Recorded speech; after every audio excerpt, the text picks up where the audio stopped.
Welcome to the Food Professor Podcast, a top 10 business management podcast in Apple, in Canada. I'm Michael LeBlanc. And I'm the Food Professor, Sylvain Charlebois.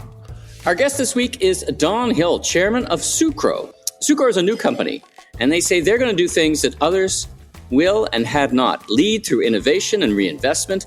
And their mission is to be the leading alternative integrated sugar supplier in North America, leveraging their processing footprint. It's a fantastic interview.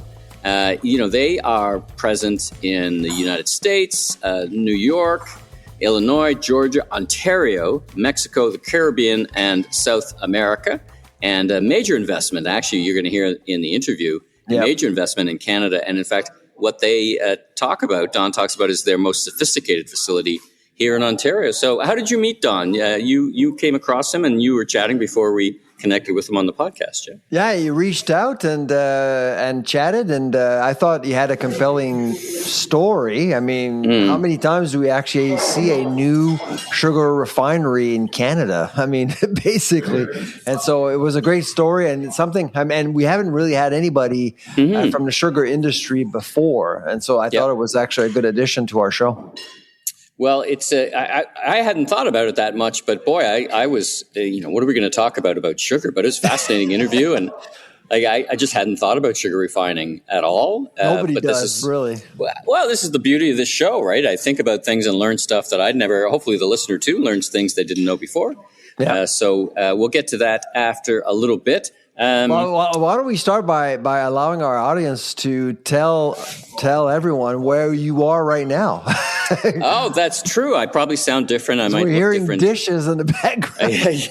Yeah, what am I doing here? I'm at the Retail Council of Canada Store Conference, which actually I just wrapped up on the stage doing a panel interview, very fun, a live version for the Voice of Retail. I had IKEA, the Jilly Box, and Brown Shoes. Fantastic panel. Brown Shoes, a fourth-generation family business. IKEA, of course, the biggest furniture company in the world. And Jilly Box, which is this is such an interesting model. 4 times a year, they send out these surprise boxes. 20,000 Canadians get them. There's like years to get on the list. So very different, but very fascinating conversation. That'll be, by the way, next week on the Voice of Retail podcast. And then last night was the Excellence in Retail Awards. And there were a few grocers who won some awards. Loblaws won, for example, for their loss prevention initiatives.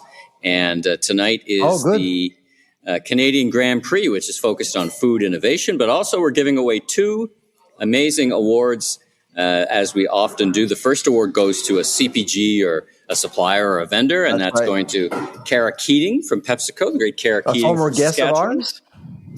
Former guest of ours. She spent some time in Canada, went to the U.S., and is back running PepsiCo. And then on the other side, Sandra Sanderson, who is announced her retirement from the Sobeys. We met her. Yeah. You and I were talking off mic. We met her. I'd met her before, but we had the opportunity to meet her as we were wrapping up our interview with Michael Medline a couple of months ago. Absolutely. And she's getting a Lifetime Achievement Award. They're both getting Lifetime Achievement Awards. So I'll be here to fet them, so to speak. So lots of people coming up for that gala. So that's why I sound and look a bit different. All right, let's get into the news. Let's start at recession. What recession? So you made some interesting points around, there's this discussion around, I'm not an economist. I play one on podcasts sometimes, but, this idea that a definition, or what do you even call it, a classical definition of recession, is a couple of quarters with a negative or no growth. Yeah. And it seems we've had that, though you wouldn't know it. Now, when I looked at a lot of the economists, they were saying, look, you call it what you want.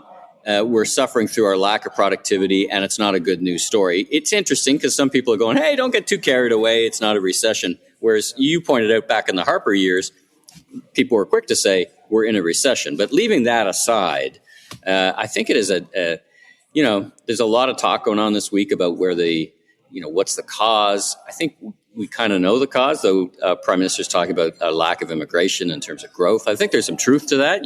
From a retail perspective, there's a lot less new Canadians coming who, of course, would shop in grocery stores. So I think there's a bit of truth to that. But other things around, the Americans tariffing are kind of that softwood lumber and steel and aluminum, automobiles, for example. But what's your perspective? Well, I mean, it was really interesting to see the interpretation of the data. I mean, we're in a different context right now. It's totally normal to see the Bank of Canada downplay the two negatives in a row, 2 quarters in a row, because while you're a retail guru, you want consumers to feel confident because consumers play a big role, very large role in our economy. So you don't want to bring too much concern to the market because of that. But it's just, I mean, we need to be honest with ourselves. There are some issues. There are some headwinds, economic headwinds, really. And so when you look at some of the issues regarding trades, regarding productivity, I mean, there are things that we need to address. So it's important to recognize that. In 2015, what was a bit awkward is that the media really spun in July and August a recession, didn't shy away from the R word months before an election. And of course, there was a Syrian crisis as well happening at the same time. So it wasn't really great for the Harper government, and which ended up being defeated by the Trudeau government, of course. So I do wonder whether or not we do have the right coverage. I mean, we've been spending the last few days, all the debate was about whether or not we're in a recession or not. It's not helpful. We need to focus on actual problems, really. Well, you know, what's also interesting is these things don't happen overnight. I mean, there are some exogenous or external forces. Absolutely. You know, we're still talking about a Liberal government that's been in power now for more than 10 years, and it's not hard to lead to conclusions that our productivity issues stem somewhat from policies from the same government. Now, it's a different cast of characters, not entirely. It's certainly different leadership, but I think any new government, if we call them I don't know, would you consider them a new government? I mean, certainly it's a new philosophy. You would agree with that versus the Trudeau era, yeah?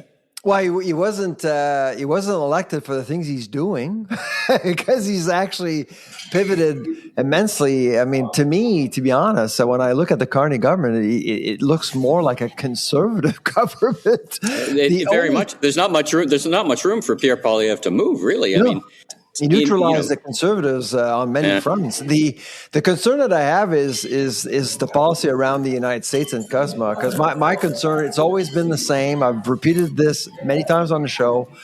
Looking at Mexico signing a deal with the U.S. before us would force Canada into a relationship based on someone else's terms. And that seems to be what's happening right now. And all of a sudden this week, we learn that Mr. LeBlanc actually asked for a 16-year extension, while a month ago, there was a video stating that our relationship with the United States was a liability.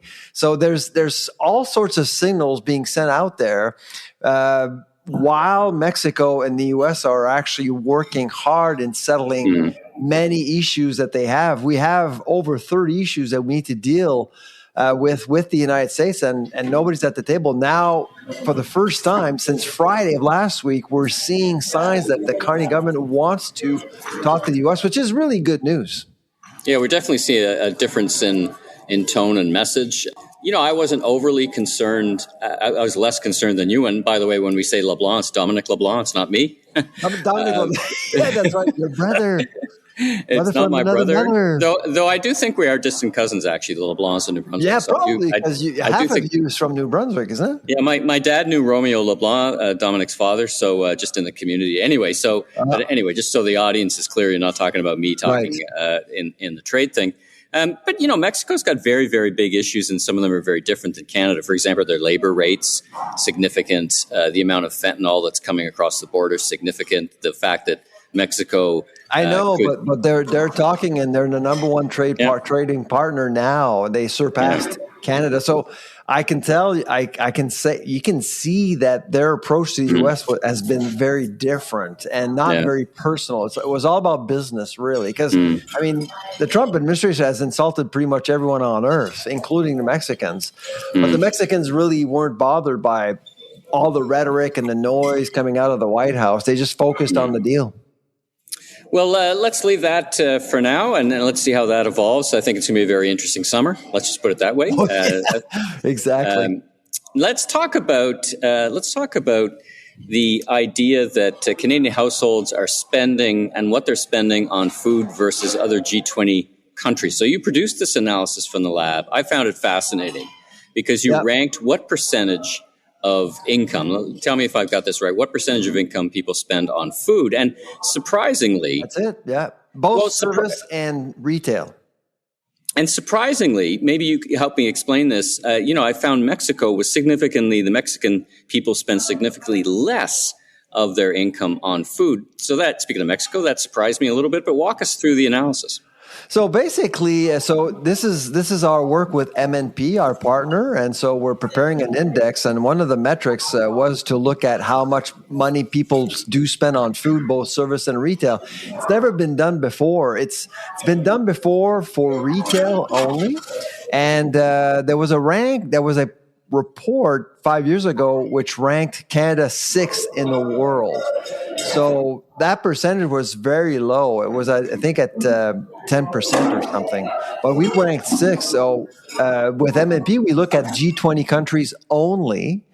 And we looked at the data we have access to. It's not easy. And we actually created a formula to make sure that we compared apples with apples, because as you know, Michael, not all countries report the same way. So we had to basically create data that we could compare. And that took a while. And so we ended up with some numbers, and we ended up ranking countries, and Canada actually ranked 10th among G20 countries. And basically the number we came up with was 22.04%. So the average household in Canada is spending about 22% of its income on food alone. Now, give us the upper and lower bands. What does 1 and what does 20 look like? Just to put us in the context of. So Russia's last at 45%. I was not surprised by that, but the number one slot really surprised me. It was Germany at 13%. So really, so that's a big of a difference. Of course, the U.S., France, Japan, all ahead of us. But I've been to Berlin recently, about 6 months ago, I guess, and I did notice that food is relatively cheaper there than here. I did notice by myself. And of course, there's Aldi and Lidl, both German retailers. I suspect they put a lot of pressure on food prices there. So I wasn't overly surprised. I was surprised by the results around Japan. I thought actually I would see Japan as being lower, but because you have to consider taxes, you have to consider everything. It's take home money, right? So it's the money that people actually have to spend on everything to secure their lifestyle. So is this, I don't want to get into the technical too much, but I got a couple of questions. This is like after tax dollars or pre-tax dollars? Yeah. Okay. It's everything you get to spend excluding taxes. And I think what you said is this is the first time we've seen these numbers, because in prior iterations, it was just at the grocery store. And this includes grocery store and food service. And that's new, right? That's exactly. Yeah. And would it be your intention to continue and see in this same format and continue to do this, so then we can see with progressing going backwards or going forwards? Is that the go forward plan? I hope so, but every country has different schedules to report. It's the wages, it's the household income that's been incredibly difficult. Not all countries actually report on household income. So you have to look at wages. You have to look at who's working full time, part time in an household. So it's not easy to do, but we were able to accomplish something, and we're actually going to probably write an academic paper on the methodology. Let's move off that specifically, but in a connected, similar vein, the food banks put out a report. When we talk about the number of Canadians that are struggling to put food on the table, and as you know, I spent some time with David Long from the Greater Vancouver Food Bank, and those numbers keep increasing. What did we learn from that report? Things aren't great. I mean, most provinces, of course, the food bank report looks at poverty, and obviously poverty is much larger than just food insecurity. But in the report, they do acknowledge that the food insecurity level is basically at 25%. So one Canadian in four is food insecure. That is a lot of people, and so there's no improvement at all. Essentially, but the report looks at how poverty is impacted. So household costs, transportation, the social safety net that we have, which is really, when in the grand scheme of things, pretty generous, but there are still a lot of people being left behind. And frankly, and we did talk about this a few weeks ago, I think the K-shaped economy is just impacting a whole bunch of people, the people that they've actually acknowledged as being the ones that are being left behind. Well, in my conversations here, of course, being at this event, lots of retailers and lots of conversations about where and how consumers are spending. And one of the things that if I sum it all up, and as I'm trying to get through it in my head, is that the retailers that are serving the value end of the market are finding their consumers between the pinch of the price of gas and chicken and beef and tomatoes. I want to talk to you about tomatoes. They got nowhere to go, man. There's no downshifting. They got nowhere to go. Like, they can't downshift anymore. They can't go more value, and they're past putting off discretionary purchases, and it's really a big struggle. I mean, the cost of gas, when you're living on the edge and paycheck to paycheck, an extra $10, $20, $30 in the tank, that's going to come directly out of your spending, and hopefully not, but it does seem that it does also come out of what you're able to put on the table. Oh, yeah, no, absolutely. And so, again, it goes back to scalability. I mean, a lot of companies in Canada can't absorb the extra cost. There's just no margin, especially in food. And so that's why we're seeing a market being heavily impacted by all sorts of variables that are changing overnight. Right now, energy is the big one. And so that's impacting food prices in general across the grocery store. Let's talk about tomatoes. So I was shocked to see how much tomatoes have increased. I don't think, you could correct me if I'm wrong, there's a supply management issue. So what's going on? And it seems to be happening on both sides of the border. What on earth is going on with tomatoes? Well, I mean, there's obviously some restrictions in the U.S. for Mexican tomatoes, which actually has impacted basically the supply of tomatoes that we have access to in Canada, essentially. Now, hold on a second. You say obviously. What's the restriction from Mexican tomatoes going into the U.S.? What's the issue there? Well, it's just basically trades and tariffs, essentially. And so there's been some gains at the border in Mexico, between Mexico and the U.S., which has impacted the tomato market across North America. And so that has pushed prices much higher, unfortunately, and we're seeing across the country. And it has actually impacted the places like Newfoundland, where they're actually refusing to serve tomatoes because they're too expensive. My goodness. And I guess in Canada here, I guess I think of us as a tomato producing country. I mean, because it's such a great greenhouse product, but we import a fair bit of tomatoes, do we still? We export a lot of tomatoes too. We export. So I'm just, because American buyers are good bidders. They actually are willing to pay a premium for nice looking tomatoes. So when you go into the Leamington area, there are tons of greenhouses. A lot of these tomatoes are actually grown for the U.S., not for Canada. Yeah. So is it because the North American price? You would think, though, the Canadians would pay less, or it just never seems to work out that way? No, it's just, I mean, if you're at farm gate, you will sell to the highest bidder. You're a price taker. So if Americans are willing to pay more, you're going to sell to Americans.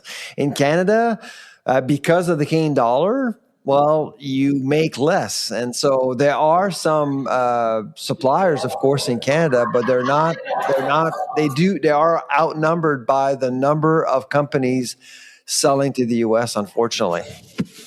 Let's shift gears a little bit. Let's talk about baby milk. Let's talk about Kingston Baby Milk. Now, for longtime listeners, longtime listeners would know that we've covered this issue. You've covered this issue from pretty much day one. So what I'd like you to do is just start with, what the heck am I talking about? And then there's some new information that's come to light And so first of all, just in case everybody's not up to speed on this, tell us what I'm talking about, and then what new information has come up that's caught your attention. Well, the reason why we're talking about this today is because I received an email over the weekend from someone who I cannot name. The person actually submitted to me in confidence a 200-page report, basically, which contains information that he received by basically submitting information, requests for information to the federal government about Canada Royal Milk. What is Canada Royal Milk? Well, it is the Kingston facility. It's a dairy plant that actually manufactures baby formula. It was built a few years ago and became operational in 2024.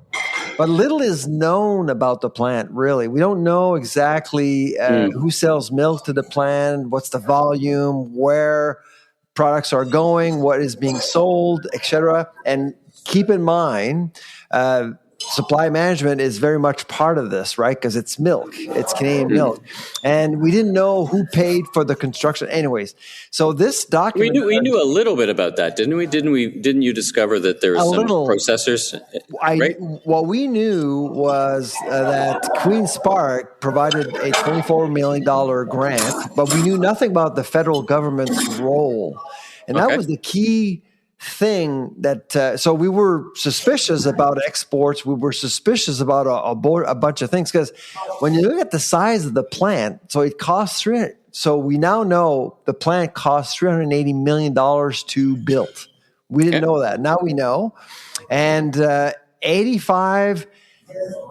plant was designed so the plant can actually export 85% of its production overseas, especially in China and the US. And this is baby formula, which is still tight and hard to come by. There's a serious shortage a year ago. The plant is 10 times the size of the production that can come out of the plant is 10 times the size of the Canadian market.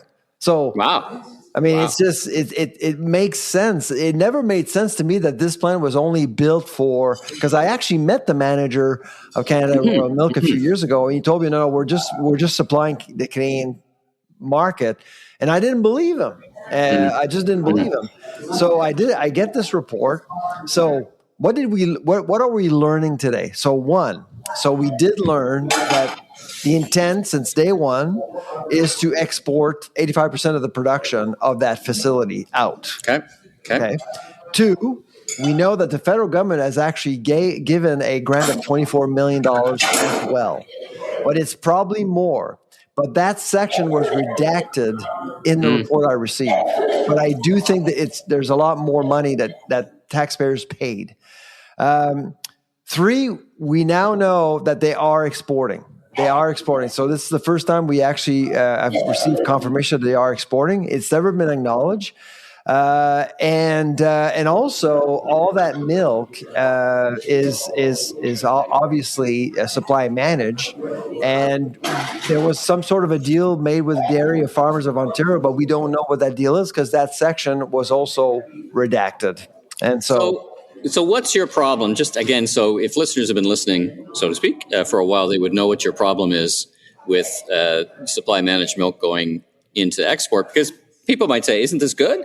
Don't you always advocate Are we for us dumping milk? Or is that a exporting? good thing? Yeah, absolutely. No, I get it. The basis of my concern is that supply management exists because we're supposed to be producing what we need as a country. This plant basically is designed to export our own milk produced within the regime of supply management, while baby formula Canada was short in supply. There were shortages everywhere for a long time. There still are shortages in some parts of Canada. Prices have gone up 70% in the last 5 years. And we have this baby formula plant in Ontario, not necessarily supplying the Canadian market and just focusing on other markets. I have nothing, if the Dairy Farmers of Canada were transparent, I wouldn't see a problem with it. But right now, they're doing 2 things. And because of the customer review happening right now, I would suspect that the Trump administration would have some concerns seeing a Canadian plant owned by the Chinese that is exporting products abroad in China and potentially in the U.S. while they're hearing from Canadian authorities that they don't want to touch supply management. You added a caveat there. You said potentially in the U.S. Is that something you saw in the document? It's not clear. It was redacted. Yeah. You can tell that. I don't know if you've actually submitted a request for information through the government, but as soon as you see a lot of redaction, that's a sign. Okay. That's a sign. So, and by the way, the other thing that I learned is that the plant was single source. There was no bidding at all. It was one company that flew to China, signed a deal, and built a plant. It's a private company, yes, but more than $50 million was actually used to finance the plant. That is public money, Canadian money, and so there's lots going on. Frankly, I'm tired of the lack of transparency. I'm tired of being the one outing the dairy farmers of Canada all the time. Just come forward with the information so we know what's going on. You can't really just do two things. Right now, they're trying to do two things. They're trying to export, which is great, but be real about supply management because most people out there are suffering, paying a premium for milk, cheese, yogurt, and everything else, while we're seeing dairy farmers trying to develop new markets without telling us. All right, well, let's leave that there and see how that evolves and that story evolves. You've just dropped that out this week, so let's see any reverberations for that or what people involved have to say or, people who've just listened to this podcast have to say. Let's see what happens. Before we get to our interview with Don from Sucro, a big announcement talking about Canadian grocers, a big retirement announcement. So talk about the retirement. It's fascinating because we were talking off mic. We almost could have an episode dedicated to the leaders retiring. who've retired. I mean, it goes back to Daryl Jones, added to Pattison Food Group, Michael Medline from Sobeys or Empire, Clint Mallman from London Drugs, George Saleas from the LCBO in Ontario, Blaine Lawson just retired from the BC Liquor. So we have a just a raft of these retirements. A big one was just announced this week. Yeah, Eric Laflèche, CEO of Metro. So Metro, one of the largest grocers in the country. Eric Laflèche became CEO 18 years ago. 18 years ago. What a run! What a run through such times. I mean, I was reading some comments in the general news about a steady hand. I mean, I know Eric. You know Eric as well, and he's a much respected grocer. And do you know Mark, who's taking over for Eric? I met him once. I wouldn't say that I know him well, but I'm not surprised by the choice. Basically, I think they've chosen to continue on the path that Metro is on, and frankly, Eric's legacy is just unbelievable. I mean, it was just, that company from 2008 to now has grown so much. Yeah, and you think about key acquisitions like Jean Coutu, for example. Yeah. And of course, there's the growth. And I mean, when you look at the bottom line for all grocers, Metro is by far the most profitable. And so if you're an investor, you would want to invest in Metro. I mean, it's just a jewel of a grocer, and it's not even a national player, but it has the capacity to be one. So I think Eric Laflèche's departure is going to be felt, and of course Mark is probably going to do a fantastic job replacing him. But Eric Laflèche, I mean, he won the Golden Pen, I think, a decade ago. It was just right. Yeah, so people already saw his contribution like way back when, during the first part of his tenure. So, kudos to Eric. Thank you so much for your service. And he's going to leave behind a really strong company. Well, it's interesting because the top, the grocery category is finding talent within its own, right? Michael Medline, Sobeys, it was an internal hire. Pattison Food Group, we had Jamie Nelson on recently, internal hire. Clint Mallman, his replacement is an internal hire. So it does seem that from outside in, and I know many of these companies, they do a very good job of. Exception with Pure Bank. That's true. But they've done a good job of grooming and raising the people up internally. So the other thing I would want to mention about Eric is that he just absolutely valued the middle mile, and he built a couple of really decent distribution centers in both Ontario and Quebec. I visited actually one in Terrebonne. It was really impressive. Really impressive. All right. Well, speaking of impressive, let's get to our interview with Don Hill from Sucro. And boy, I was knocked back on my heels by the amazing work they're doing. So let's listen to that interview now. Don, welcome to the Food Professor podcast this morning. How are you? Very well, thank you. How are you doing? I'm doing great. Where are we finding you today? I am in London in the UK. All right. Well, listen, thanks again for joining us. Tell us a little bit about yourself, your background, how you got to be you, and what you do for a living. Yeah. Well, I'm the chairman of Sucro. I was born, raised, schooled, and worked almost all of my life in Canada, recently living in London in the UK. But really have spent almost 35 years in the sugar industry itself within Canada. What did you want to be when you grew up? Yeah, the career has been always in the food industry, mostly kind of marketing and sales roles, general management positions. So yeah, basically always in management levels. And always in the food industry. Now tell us about Sucro, the scope, the scale, how do you go to market, the business model, that sort of thing.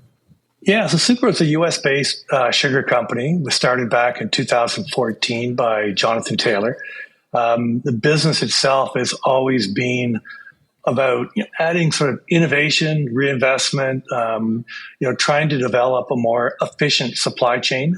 We deal directly with, food manufacturers of all sizes, but certainly we supply many of the globally large food multinational food customers. Mm-hmm. And Canada was really our first country of any kind of significant investment for us.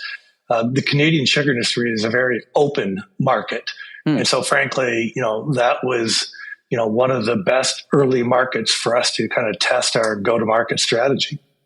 Well, I guess that gets us to our question about your Canadian presence. A new chapter, really, for refining sugar in Canada. What did you see as open market? What gap in the market did you see that convinced you to launch a Canadian-based refinery?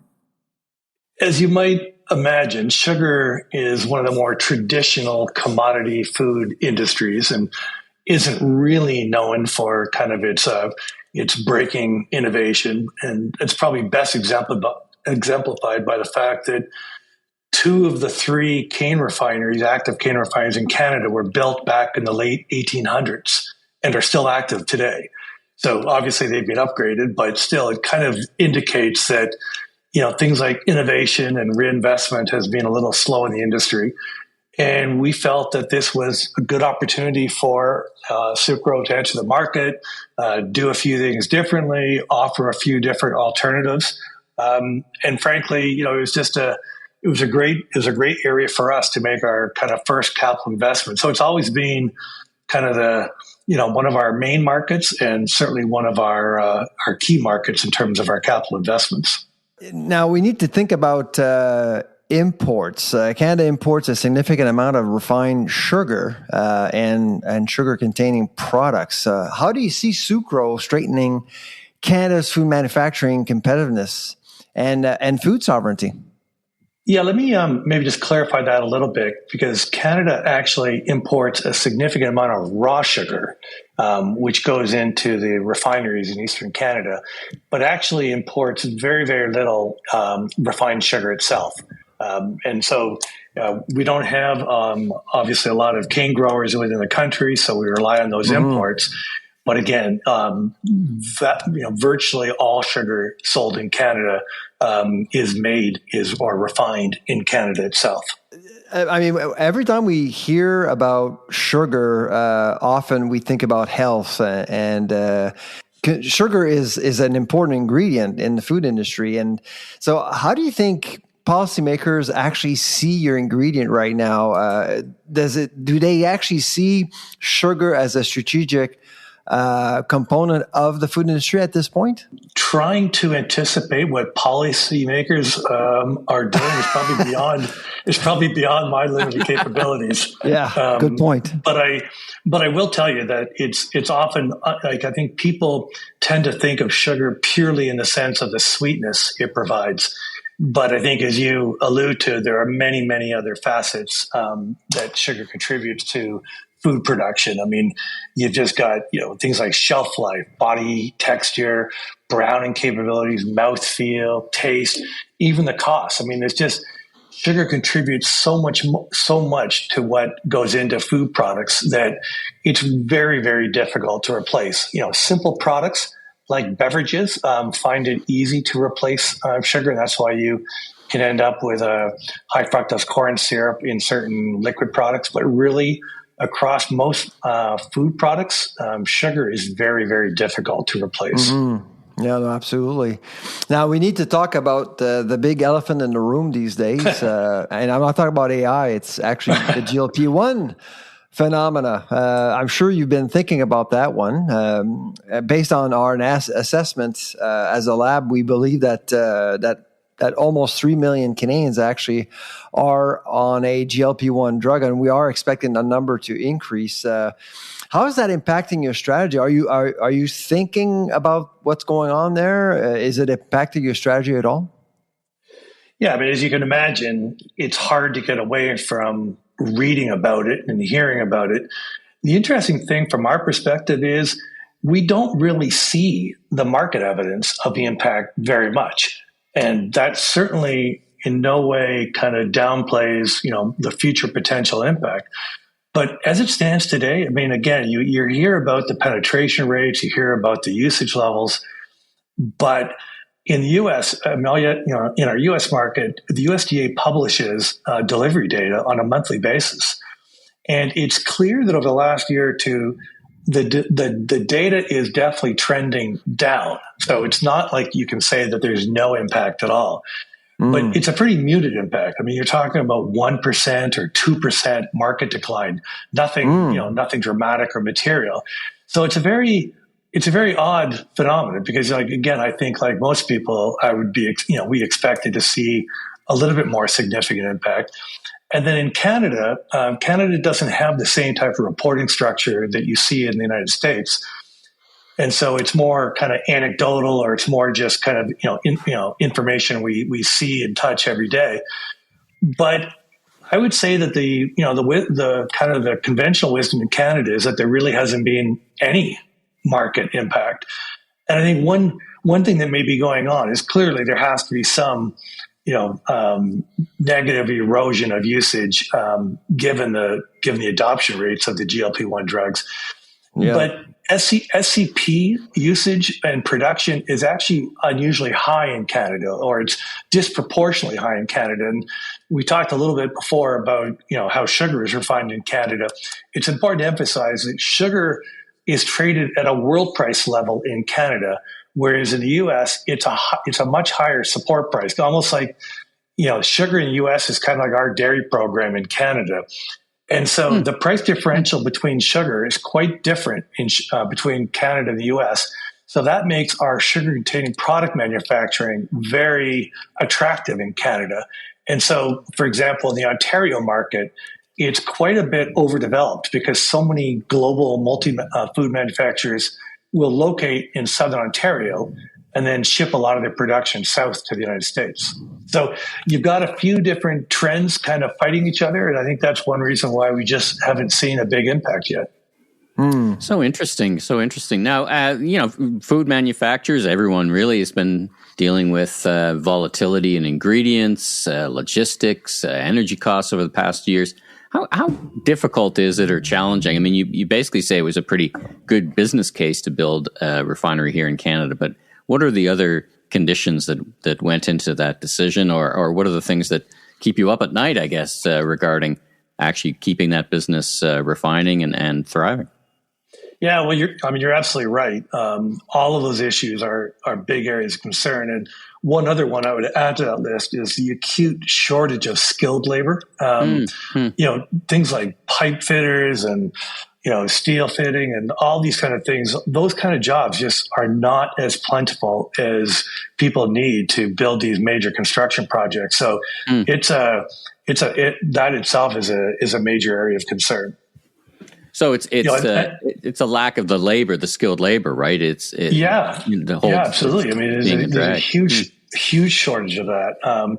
And so, that goes into kind of how we manage these projects. And we've learned over the years that, it's a bit maybe either counterintuitive or certainly isn't the norm, but we manage as much of these projects directly as possible. I mean, we function as our own general contractor.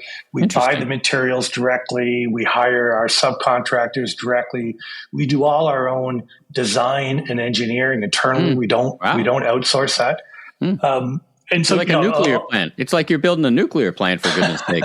Well, it's clearly not that complicated, but it's just one of those things where it's so when you start to get into multiple levels of outside contractors, designers, engineers, the costs just ratchet up. I mean, and I'll share just one kind of a bit of a funny story that just kind of highlights just how hands-on we are when it comes to controlling costs.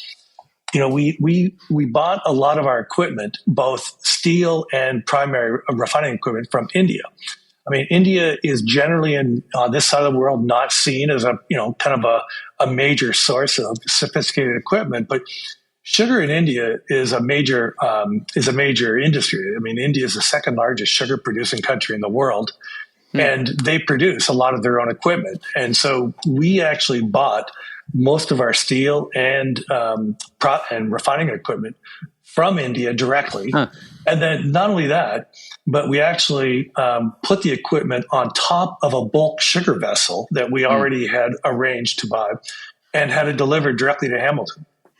Come on. That's so great. Now, you must be happy with the government's announcement about their support of apprentice programs. Have you guys invested as well in helping apprentices, helping kind of get you? I mean, you sound like you're very backward integrated. Do you backward integrate in trying to create more pipe fitters? Is that something that? Yeah, to be honest, that's not a part of the business I'm kind of directly involved in, but it sounds like a great program, and certainly one that I would think we'd be delighted to get involved in, because again, it's like this is our third. It's our biggest project. It's our third refinery we built inside 5 years. Wow. One in Canada, two in the United States, and so we have a lot of experience in this area. And I can tell you, it's the same everywhere. This is not a Canadian challenge. I mean, this is, whether it's Canada, the United States, the UK, other parts of Europe, just getting this level of skilled labor is just a massive, massive challenge.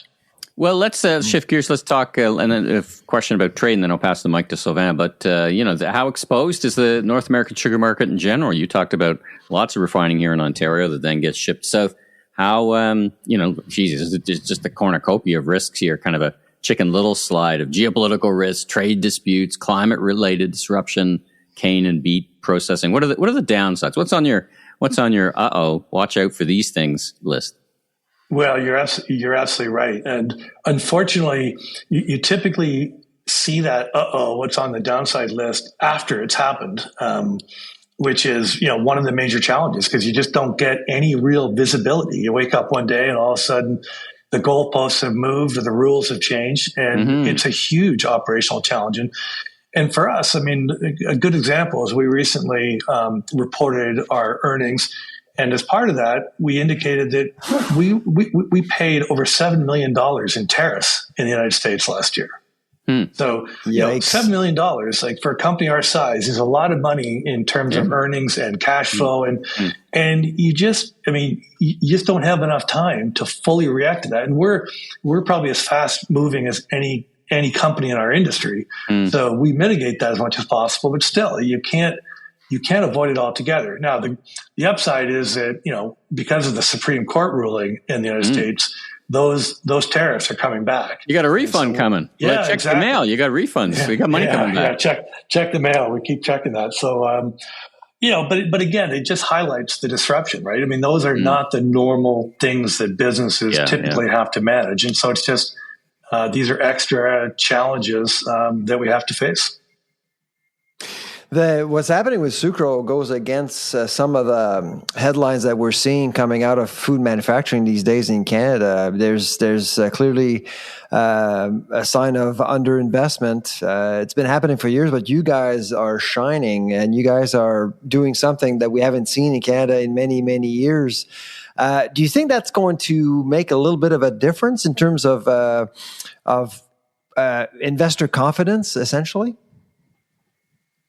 Yeah, and again, it's a simple question, but obviously, as you know, kind of multifaceted with lots of challenges. I think the investment environment has been pretty good in food in the last 10 years, and I'll keep my comments kind of food related. And as I mentioned before, sugar-contained product manufacturers in Ontario, all the major brands in Ontario have been expanding their operations, and with a move to modernize, with a move to export more to the U.S. And so I think we've gone through a bit of a boom in Southern Ontario when it comes to food manufacturing. The problem I see going forward is it's a pretty uncertain political environment. Like, obviously, the U.S. administration has become much more aggressive. I think the Canadian, leadership has kind of reacted aggressively. Frankly, not always in the way I would have done. Any way you look at it, the U.S. is always going to be our major our trade partner, and that's you can hope for new trade channels and new opportunities, but there's a reason why those existing trade channels are the way they are.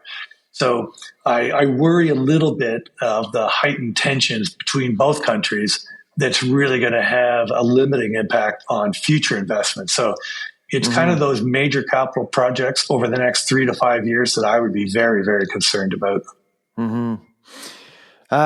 Earlier, we talked about GLP-1s. Of course, we can't avoid the other big elephant in the room, that's AI. Is AI affecting your business? If so, how? If not, are you thinking about AI and how you can actually use it to your advantage? Yeah, I think AI reminds me a little bit about the GLP-1, that what people read seems to me quite a bit different than what a lot of companies are doing. And certainly in our case, we look at AI as an enormous opportunity, and not for cost reduction. I don't see the application where we utilize AI and then we get rid of a lot of entry level or lower value jobs. I just think that has such a minimal impact on the business, and just isn't going to kind of have a material impact on our business. So you can't, in other words, you can't AI your way to a pipe fitter, right? No, well, yeah, I mean, of course, and I just think it has such a people who are kind of looking at it that way, I think it has such a limiting impact on the potential. So, for example, in our case, we have so much information, going through our business, because everyone's got information systems. You've got sales data, operational data, delivery data, customer data. But I think it's overwhelming a lot of companies how you effectively utilize that data. So in our case, we're kind of focusing our AI efforts to channel that data and to make better use of that available data pool, and really ideally to make better management decisions. So for me, it's a matter of being better, not just doing less or with less. And we see that we see those applications not only kind of in the office or white collar environment, but also in our refineries. We're integrating into the refineries, and we fully anticipate this to make significant contributions in terms of how effective and efficient things like physical sugar refining can be with that improved quality of information flow. So I guess my last question is about the future. So how do you see Sucro grow, I guess, over the next 5 to 10 years? What's your plan overall? And are you looking at other markets? Are you looking at developing new products? So what's your plan over the next 5 to 10 years? Yeah, I mean, probably a little bit of each of those. I think it comes down to our strategy of building such a large, modern, competitive refinery in Canada that it kind of, we see a continuation of what we've done over the last 5 to 10 years, and that is continuing to innovate. We consider ourselves the most innovative company in the sugar industry. We certainly reinvest more of our profits than any other company in the industry.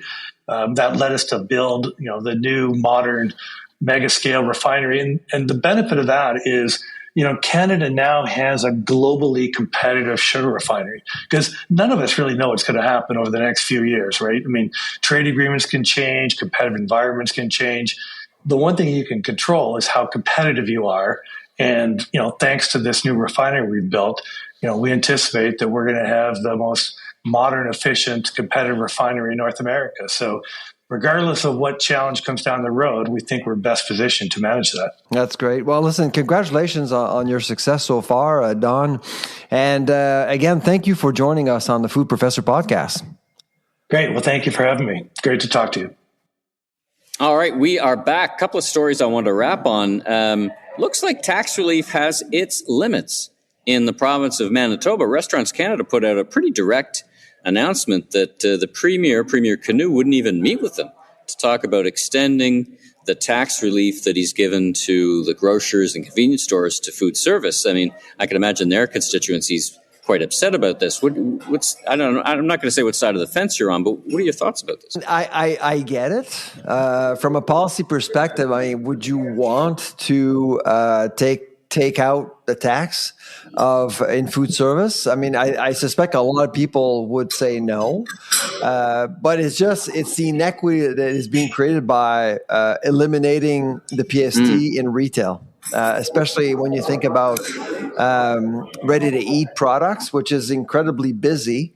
It creates an unlevel playing field for food service. So I absolutely agree, and that's why I think the best policy would be to eliminate the PST on food. That's it. Like, all food should not be taxed, no matter where you buy it. That's been my position for a while now, and I've shared that with Restaurants Canada. So I agree with them, but I do understand why a province wouldn't want to do that. Let's end on a kind of an interesting note. The one thing I've grown to appreciate and respect is the innovation and resilience of the agriculture sector, particularly farmers, no matter where they are. And there's been a couple of articles, some in the U.S. about how farmers are trying to adjust to the costs increases that they're seeing. There's been a lot of change in the ag sector in some ways in the United States, and that a lot of farmers are making more money with clicks than crops. Can you believe this? Yeah, no, absolutely. Well, I mean, farmers are innovators, and and they're getting smarter and smarter, and so they know. And at some point, when you look at the vulnerabilities, you're at the mercy of Mother Nature. You're lots of things you can control, and at some point, you go to meetings and you're being proposed different projects that would allow you and your company to be a little bit more in control of your revenue generation. And so I'm not surprised to see more of these initiatives, and which is great. What were your thoughts on that? Well, it's just fascinating because, just for the audience, what I'm talking about is farmers are filming their days and putting it up on YouTube and making money from people watching videos. And I can relate because one of the videos that I actually like watching, I don't know, maybe it just relaxes me, is the Nate the Hoof guy. And he goes in and he goes to the dairy farms and he fixes up the cow's hoofs. And I just watch him trim, and nobody he explains it is. It's a job. There's a job for that.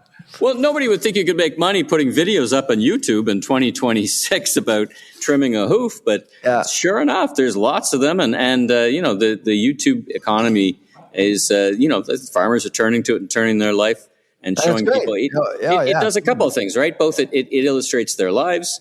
We talked about it actually last episode. The fictionalized drama of Dutton Farms, but it also just shows the real life reality of being a farmer. So anyway, I think it's wonderful. But I also thought super interesting how people could actually make more money, on YouTube than they can. And it's not easy to make money with YouTube, by the way. Both you and I know that. But yes, it is not. So if farming can actually get more attention on YouTube, I'm good. God bless him. Yeah, God bless. I mean, I'll be studying what they're doing because I could use some help in that regard as well. All right, well, that's a maybe you need a cow in your backyard. maybe I'll I don't know, trim the nails of my dog or something and put that on video or something. All right, well, this has been a great show, and thanks again, Don Hill, for joining us on the podcast. We will be back next week, and for now, I'm Michael LeBlanc, media entrepreneur, and you are? And I'm the food professor, Sylvain Charlebois. Safe travels, everyone. Take care.